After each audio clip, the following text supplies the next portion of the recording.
Why is Davinci Resolve rendering with 5 frames per second? Just 5. And if you open the task manager, you can see that the graphics card is 20%, 90% used. It's a RTX 3060. So why it's being used in such a low percentage and why is the frame rate so low? Let's just stop this rendering and delete it.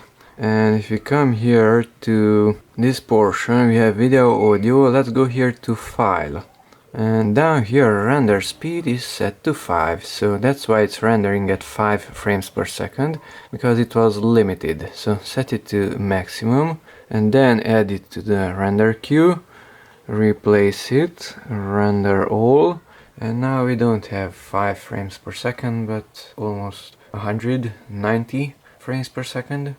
And the graphics card is used 100%.